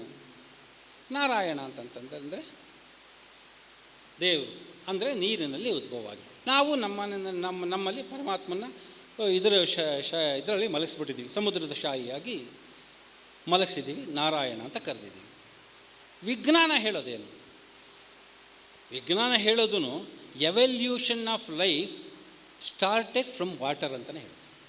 ಎವಲ್ಯೂಷನ್ ಆಫ್ ಲೈಫು ನೀರಿಂದನೇ ಶುರು ಆಗೋದು ಅಂತ ಹೇಳೋದು. ಸೊ ನಮ್ಮಲ್ಲಿ ನಾರಾಯಣ ಎಲ್ಲಿ ಉದ್ಭವ ಆದ? ಇಲ್ಲೇ ಉದ್ಭವ ಆದ, ನೀರಿನಲ್ಲಿ. ಸೊ ಅಲ್ಲಿ ಸೈನ್ಸು, ಇಲ್ಲಿ ನಾವು ಹೇಳ್ತೀವಿ ನಾರಾಯಣ ಅನಾದಿ ಅಂತ, ಅನಾದಿ ಅನಂತ ಅಂತ. ವಿಜ್ಞಾನ ಏನು ಹೇಳುತ್ತೆ? ಅನಾದಿ. ಫಸ್ಟ್ ಲೈಫ್ ಎವಲ್ಯೂಷನ್ ಆಗಿದೆ ಅಲ್ಲಾದಮೇಲೆ ಅದು ಅನಾದಿ. ಇಲ್ಲಿ ಕೆಲವರು ಸಾಕಾರ ಅಂತ ಹೇಳ್ತಾರೆ, ಕೆಲವರು ನಿರಾಕಾರ ಅಂತ ಹೇಳ್ತಾರೆ. ಅವರಲ್ಲಿ ಅಮೀಬಾ ಅಂತ ಹೇಳ್ತಾರೆ. ಅಮೀಬಾಗೆ ಆಕಾರ, ಅಮೀಬಾಗೆ ಒಂದು ಆಕಾರ ಇಲ್ಲ, ಬಟ್ ಆದರೆ ಬಹು ಆಕಾರ ಇದೆ, ಒಂದೊಂದು ಆಕಾರಗಳು ತಡೆಯುತ್ತೆ ಅಂತ ಹೇಳ್ತಾರೆ. ಅಲ್ಲಿ ಬಂದಾಗ ನಿಮಗೆ ನಾವು ಏನು ತತ್ವ ಸಿದ್ಧಾಂತಗಳನ್ನು ಇಲ್ಲಿ ಹೇಳ್ತೀವಿ, ಸಾಕಾರದ ತತ್ವ ಆಗಲಿ ನಿರಾಕಾರದ ತತ್ವ ಆಗಲಿ ಅವರುಗಳು ಅದನ್ನೇ ಅಳವಡಿಸ್ಕೊಂಡಿರೋದಷ್ಟೇ. ಈ ಸೈಂಟಿಫಿಕ್ ರೆವಲ್ಯೂಷನ್ ಏನಾಯಿತು ವೆಸ್ಟರ್ನ್ ಕಂಟ್ರೀಸಲ್ಲಿ, ಅದು ಏಕದಮ್ ಆಗಿದ್ದಲ್ಲ. ಎಲ್ಲ ವೆಸ್ಟರ್ನ್ ಫಿಲಾಸಫರ್ಸು 6ನೇ ಶತಮಾನದಿಂದ ಇಂಡಿಯಾಗೆ ಬಂದು ಇಲ್ಲಿಂದ ತೊಗೊಂಡೋಗಿ ಅಲ್ಲಿಟ್ಟು ಅದನ್ನೆಲ್ಲ ಅಭ್ಯಾಸ ಮಾಡಿ ಆದಮೇಲೆ ಸೈಂಟಿಫಿಕ್ ರೆವಲ್ಯೂಷನ್ ಸ್ಟಾರ್ಟ್ ಆಗಿರೋದು. ಮೊದಲು ಖಂಡಿತ ಸ್ಟಾರ್ಟ್ ಆಗಿಲ್ಲ. ಇವತ್ತು ನಾವು ಅದನ್ನು ಹೇಳ್ತು ಅಂತಂತಂದರೆ, ನಮ್ಮಲ್ಲಿ ಮೊದಲೇ ಇತ್ತು ಅಂತಂದರೆ ಆಡ್ಕೊಂಡು ನಗೋರೇ ಜಾಸ್ತಿ, ಅವೆಲ್ಲ ಸುಳ್ಳು ಅಂತ.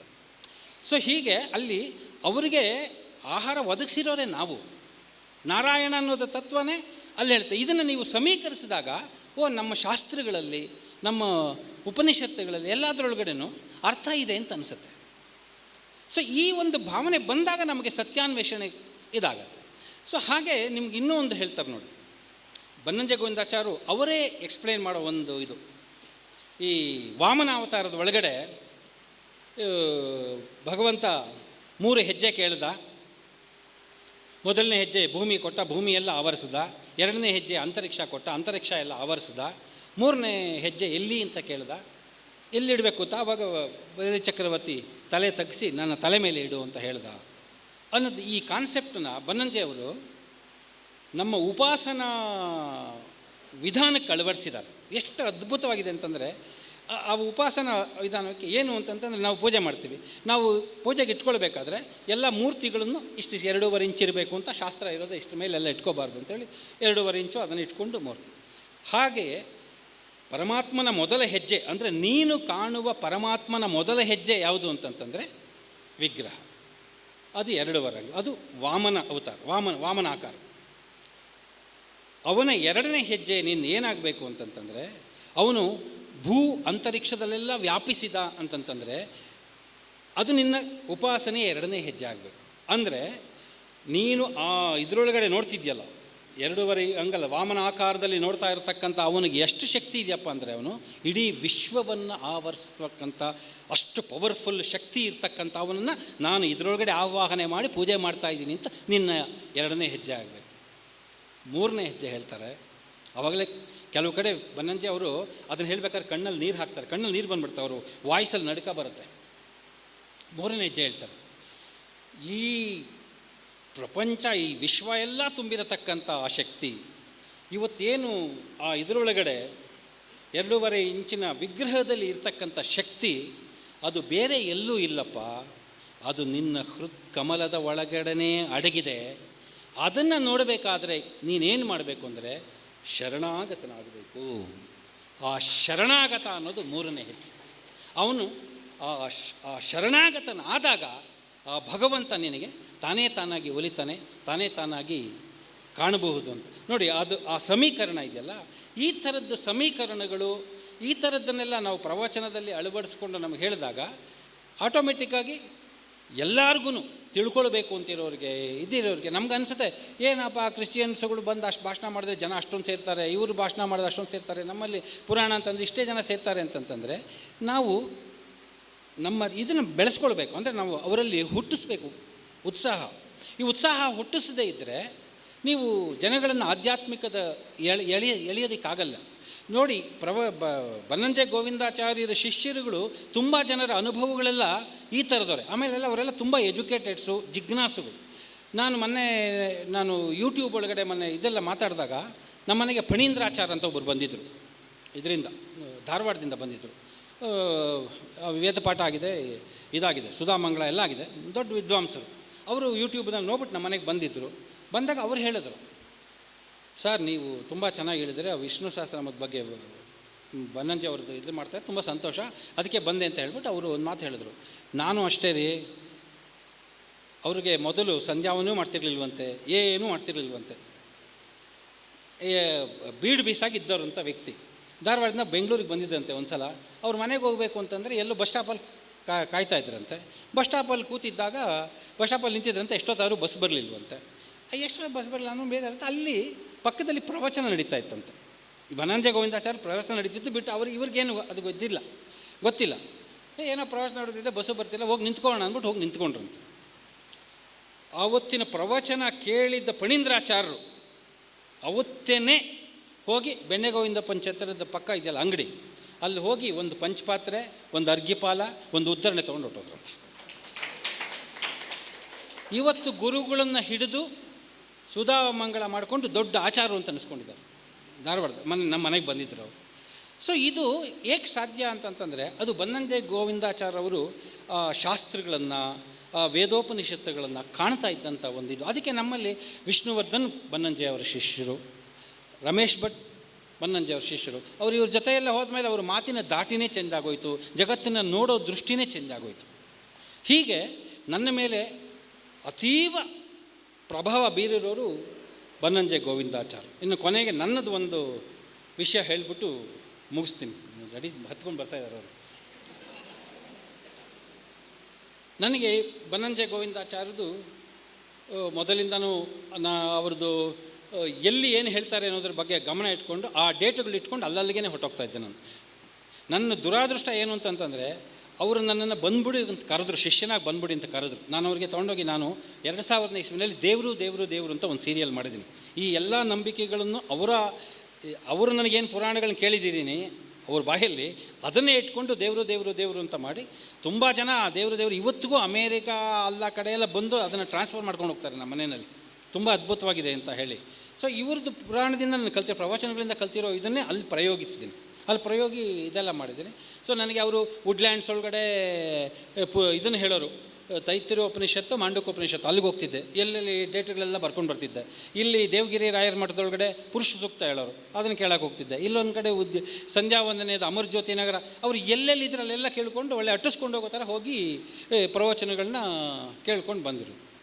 ಸೊ ಇದೆಲ್ಲ ಮಾಡ್ಕೊಂಡು ಆಮೇಲೆ ನಾನು ಅವ್ರಿಗೆ ತೊಗೊಂಡೋಗಿ ತೋರಿಸ್ದೆ ದೇವರು ದೇವರು.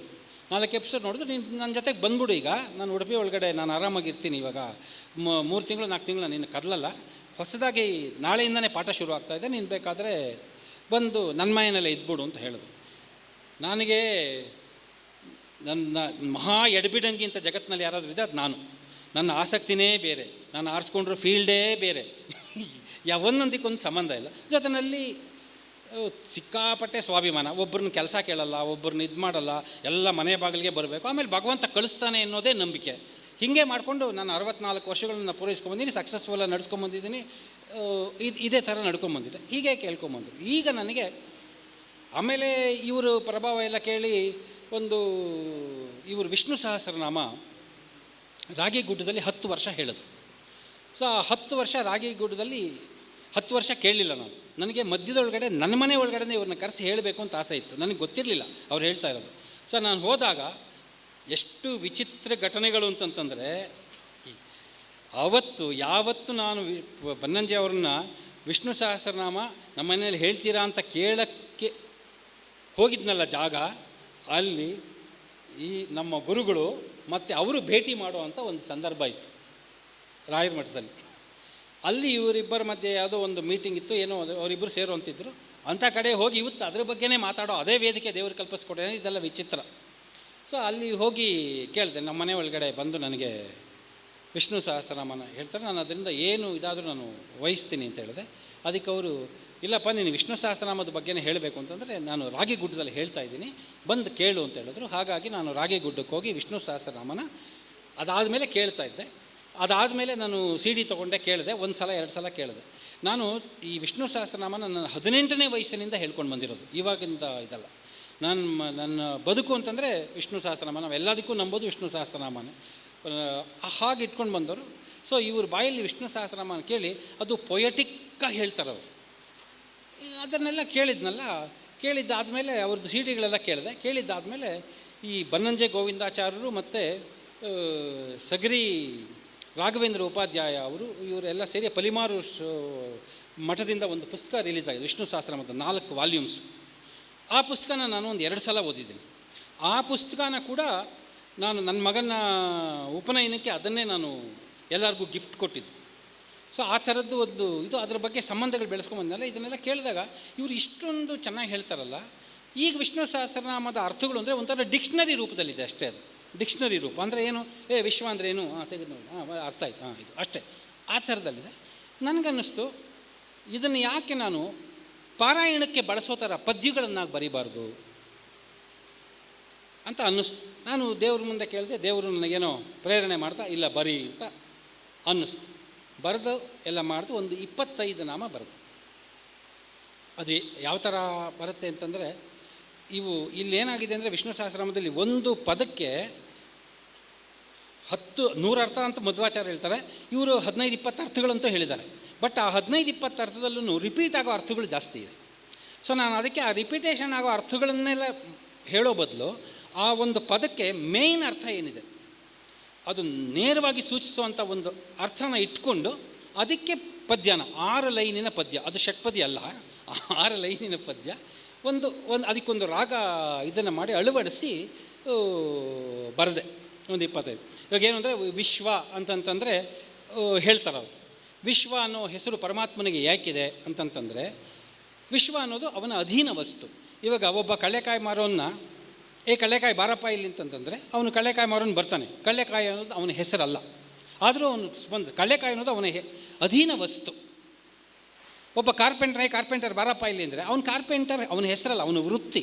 ಹೀಗೆ ಹೆಸರು ಅಧೀನ ವಸ್ತುಗಳು ಮತ್ತು ಮಾಡತಕ್ಕಂಥ ವೃತ್ತಿಗಳೇ ರೂಢನಾಮವಾಗತಕ್ಕಂಥ ಇವು ಪ್ರಮೇಯಗಳಿದೆ ಪ್ರಪಂಚದಲ್ಲಿ. ಆ ಕಾರಣಕ್ಕೋಸ್ಕರ ಭಗವಂತನ ಪರಮಾತ್ಮನ ಈ ವಿಶ್ವದ ಸೃಷ್ಟಿ ಸ್ಥಿತಿ ಲಯ ಎಲ್ಲ ಅವನೇ ವಿಶ್ವದ ವ್ಯಾಪಾರ ನೋಡ್ಕೋತಾ ಇರೋದ್ರಿಂದ, ವಿಶ್ವ ವ್ಯಾಪಾರಿ ಆಗಿರೋದ್ರಿಂದ ಅವನನ್ನು ವಿಶ್ವ, ಅವನ ಅಧೀನ ವಸ್ತುವಾದ ವಿಶ್ವ ಅನ್ನೋ ಹೆಸರಿನಿಂದ ಅವ್ರನ್ನ ಕರೀತಾರೆ ಅಂತ ಒಂದು ಅರ್ಥ ಹೇಳ್ತಾರೆ. ನಾನು ಈ ಅರ್ಥನ ಇಟ್ಕೊಂಡು ಹೂ ಮಾರುವವಳ ಹೂವಮ್ಮ ಎನ್ನುವಂತೆ, ಬಳೆ ಮಾರುವವನ ಬಳೆಗಾರ ಎನ್ನುವಂತೆ, ಅಧೀನ ವಸ್ತುಗಳ ಹೆಸರೇ ಅದರ ಅಧಿಕಾರಿಗೂ ಬಂದಂತೆ, ಕಾರ್ಯಕಾರಣ ಕರ್ತೃವಿಗೆ ಅನ್ವರ್ಥವಾದಂತೆ, ವಿಶ್ವ ವ್ಯಾಪಾರ ನಡೆಸುವನ ವಿಶ್ವನೆಂದೇ ಕರೆವರು.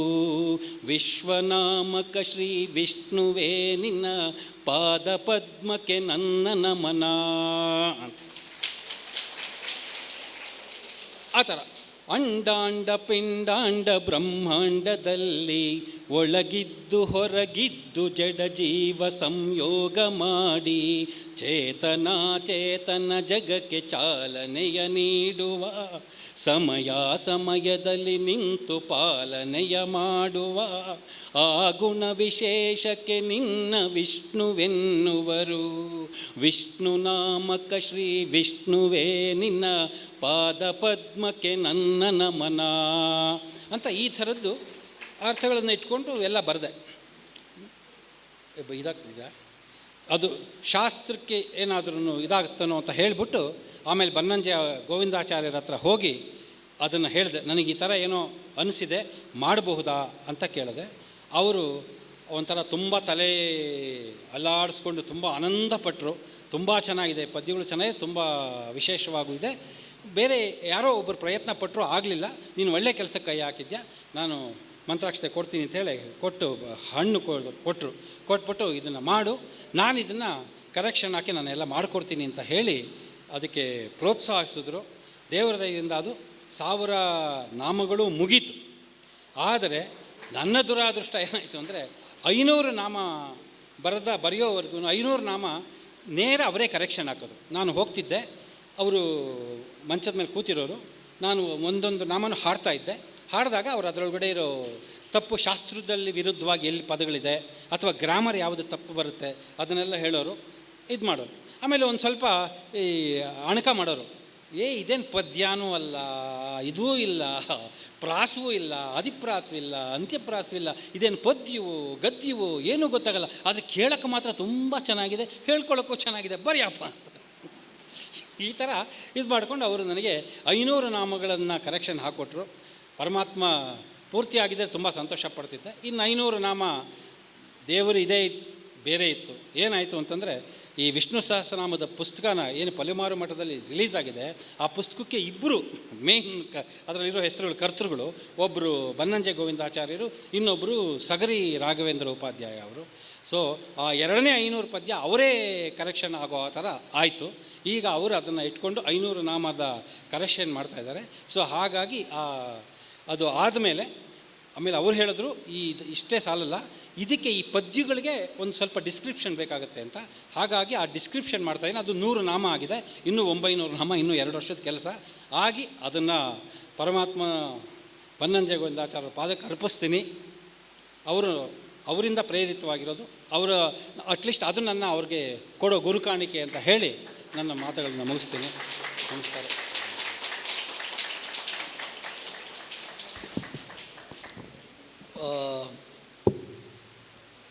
ಈ ತನಕ ತಮ್ಮ ಅನುಭವವನ್ನು ಹಂಚಿಕೊಂಡ ಪುಣಿರಾಮಚಂದ್ರ ಅವರಿಗೆ ಮಠದ ಪರವಾಗಿ ಮತ್ತು ವೈಯಕ್ತಿಕವಾಗಿ ಕೃತಜ್ಞತೆಗಳು.